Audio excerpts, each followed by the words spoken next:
ये भी अपना काम गिनवाते हैं बीजेपी वाले, कहते हैं हमने 10 साल में ये काम कर दिए, आने वाले जो है 5 साल में हम ये काम करेंगे, ये काम करेंगे। एक भी काम नहीं गिनवाते जिसका संबंध जनता के जीवन से है। सिलेंडर 390 रुपए का मिलता था, तब सारे बीजेपी वाले लाइन में लग के सिलेंडरों के ऊपर बैठ बैठ के कितने प्रदर्शन करते थे। आज सिलेंडर 1100 रुपए का हो गया है। जब जनता बोलती है तो सारा मीडिया कब्जे में कर रखा, कोई हमारी आवाज भी नहीं सुनने देता, कोई बात भी नहीं हमारी जाने देता कि कंपनी की ये ड्यूटी नहीं पड़ती कि वो जो दंडवत लेटा लेटा करे, एक मंदिर में करे, दूसरे मंदिर में करे, तीसरे मंदिर में करे, चौथे मंदिर में जो वहां पे वो लंबे गए। जो काम नहीं पड़ता प्रधानमंत्री का, प्रधानमंत्री का काम पड़ता है देश के लिए नीतियां बनाने का, बेरोजगारों को रोजगार देने का, यदि हम महंगाई से त्रस्त है तो महंगाई कम करने का। एक बात होती है भाई, बराबर का चुनाव हो, सबकी बात सुनो, जिसकी बात बढ़िया लगे उसकी बात पे अमल करो। ये भी अपना काम गिनवाते हैं बीजेपी वाले, कहते हैं हमने 10 साल में ये काम कर दिए, आने वाले जो है 5 साल में हम ये काम करेंगे, ये काम करेंगे। एक भी काम नहीं गिनवाते जिसका संबंध जनता के जीवन से है, जिसका संबंध हमारी रोजी और रोटी से है। ऐसे किसी भी काम को वो ना गिनवाते, ना पिछले 10 साल में उन्होंने कभी भी ये काम किया है। और बोलने में तो बहुत तेज है। जब सिलेंडर 390 रुपए का मिलता था, तब सारे बीजेपी वाले लाइन में लग के सिलेंडरों के ऊपर बैठ बैठ के कितने प्रदर्शन करते थे। आज सिलेंडर 1100 रुपए का हो गया है। जब जनता बोलती है तो सारा मीडिया कब्जे में कर रखा, कोई हमारी आवाज भी नहीं सुनने देता, कोई बात भी नहीं हमारी जाने देता कि कहाँ महंगाई पहुंच गई है, कैसे हम अपना गुजारा करें, कहाँ सब नौकरियां चली गई हैं, क्यों हमारे पास नौकरी नहीं है हमारे पढ़े लिखे बच्चों को, क्यों हमारे पढ़े लिखे बच्चे पीएचडी करके, एमटेक करके, बीटेक करके वो चपरासी लगने को मजबूर है। और भाई बात इतनी नहीं है, बात यह है कि कानून पास कर रहे हैं संसद के अंदर मजदूरों के 4, और जो मजदूर नहीं आवे तो सोचा हमारा क्या लेना देना इस कानून से। मजदूर का मतलब है जो भी आप अपने बालक को आज टाई बेल्ट बांध के स्कूल में भेज रहे हो ना, और फिर वो कॉलेजों में जाता है डिग्री लेने के लिए, आप कर्जे खा के जब उनको डिग्री कराते हो, किसी को एमटेक, किसी को बीटेक, किसी को सीए, किसी को बीसीए, किसी को एमसीए, एमबीए, ये जो बड़ी बड़ी डिग्रियां करा के जब उनको कंपनियों की तरफ वो मुंह करेंगे तो उनके लिए कानून है कि अब जो काम के घंटे हैं वो 8 नहीं होंगे, 12 होंगे, और 12 घंटे काम पे वो उतना ही पैसे में काम करना पड़ेगा जितने में आप पहले 8 घंटे काम करते थे। एक तरफ बेरोजगारी है, अपना दिमाग लड़ा के देखिए, यदि किसी सरकार को ये तकलीफ होती मेरे नौजवान आज बेरोजगार क्यों हैं, सबके घर में नौकरी क्यों नहीं है, तो काम क्या बनता था?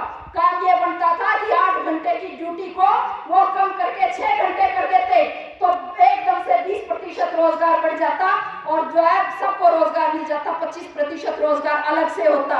अब इन्होंने 8 घंटे के काम को 12 घंटे किया है, यानी कि जो बेरोजगारी है इस बेरोजगारी में और इजाफा होगा, तो ये जिंदा कैसे रहेंगे हम, ये सवाल नहीं है। वो 5 किलो राशन के बारे में बता दिया, और भाई बीजेपी वाले इस पे उतर आए हैं कि भाई वो लाइब्रेरी से आ गया एक वीडियो और कई जगह से आ गए हैं, मजदूर के मजदूरों को कह रहे हैं 5 किलो अनाज बीजेपी का खाओगे और वोट जो है किसी और को दोगे। क्यों? उसके बाप का बदनाम है मोदी के, अपने घर से दे गए हो। हमारा पैसा, हमारे किसानों ने अनाज उगाया, जनता के टैक्स का पैसा, ये उनका ड्यूटी बनती है। प्रधानमंत्री की ये ड्यूटी नहीं बनती कि वो जो दंडवत लेटा लेटा करे, एक मंदिर में करे, दूसरे मंदिर में करे, तीसरे मंदिर में करे, चौथे मंदिर में जो वहां पे वो लंबेट रहे। यो काम नहीं बनता प्रधानमंत्री का। प्रधानमंत्री का काम बनता है देश के लिए नीतियां बनाने का, बेरोजगारों को रोजगार देने का, यदि हम महंगाई से त्रस्त है तो महंगाई कम करने का, देश के अंदर लॉ एंड ऑर्डर स्थित करने का, ये सारे काम बनते हैं। उसके ये सब काम छोड़ के वो तो मंदिर मंदिर मंदिर मंदिर जा रहा है, उसके लिए उसको प्रधानमंत्री की गद्दी किस लिए चाहिए? वो तो मंदिर में वैसे ही जाके बैठे, शंकराचार्य बड़े बड़ी गद्दी ले और वहां पे बैठे, कौन टोकने आएगा उसको, क्या दिक्कत है उसको? लेकिन ये काम नहीं करने, इसीलिए हम ये कह रहे हैं कि ये जो समय है ये समय कुछ अलग समय है, हमारे सामने आज चुनौतियां अलग हैं। और एक बात और मैं बता दूं कि ये जितने झूठ बोल रहे हैं, जिस तरीके से हमें डरा रहे हैं, कोमेट कपूर ने मंगलसूत्र का नाम दिया था, प्रधानमंत्री ने इतना बयान नहीं दिया। कल भी वो इंटरव्यू में बोल रहे हैं कि भाई ये जो है सबकी संपत्ति लेके सब में बराबर के हिस्से में बांटेंगे। बताओ ये थोड़ा एक फुट होगा तो सोचे कदे मेरा आधा चला जा, डर लगता है। लेकिन बात ऐसे नहीं है। बात क्या है, झूठ बोल रहा है प्रधानमंत्री जो ये कह रहा है आपके पास 2 भैंस है तो कांग्रेसी 1 भैंस खोल ले जाएंगे, आपके जो है दीवारों का एक्सरे करेंगे, किसने दीवारों में जो है धन चिन्हवा रखा है, किसने गहने छुपा रखे हैं, जवाहर के डिब्बे में गहना है कि बाजरे के डिब्बे में गहना है। हम मोदी जी को भी बताना चाहते हैं, मोदी जी गलतफहमी में हो, जिनके साथ आपकी यारी दोस्ती है यो काम तो वो कर रहे हैं, उनके पास है धन दीवारों में चढ़वाने के लिए, उनके पास है सोना दीवारों में चिनवाने के लिए, डिब्बों में छुपा के रखने के लिए, जमीन में गाड़ने के लिए। आम इंसान तो अपने 2 वक्त की रोटी के लिए संघर्ष कर रहा है।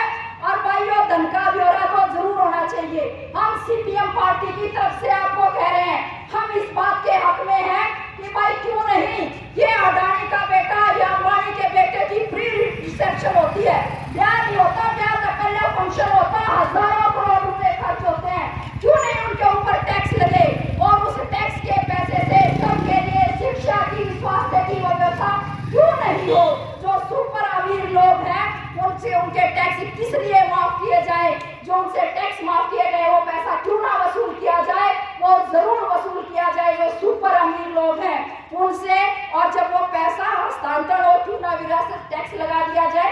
क्या दिक्कत है भाई, अडानी के बेटे ने, अंबानी के बेटे ने क्या कर दिया, पैदा ही हुआ है, कमाएगा, उसको तो बतेरा कुछ है।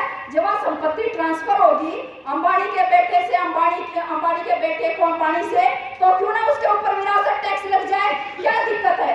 सीपीएम ने अपने संविधान में, अपने जो घोषणा पत्र है, अपने घोषणा पत्र में लिखी है ये बात। हम मांग करते हैं कि ये जो अति अमीर लोग हैं, जो सुपर अमीर लोग हैं, इन लोगों पे टैक्स भी लगना चाहिए और इन पे विरासत कर भी लगना चाहिए। ये बहुत तरह की छूट लेते हैं और उस पैसे से सबके लिए स्वास्थ्य की, सबके लिए शिक्षा की व्यवस्था होनी चाहिए, खाद्य सुरक्षा की व्यवस्था होनी चाहिए और हर परिवार में एक रोजगार जरूर होना चाहिए। हम ये कहते हैं बहुत दावे के साथ और बहुत जिम्मेदारी के साथ हम इस बात को आपके सामने यहाँ पे कह के जा रहे हैं। तो केवल अपील ये है कि मुद्दों की बात करो, आप अपनी जिंदगी की बात करो कि आपकी जिंदगी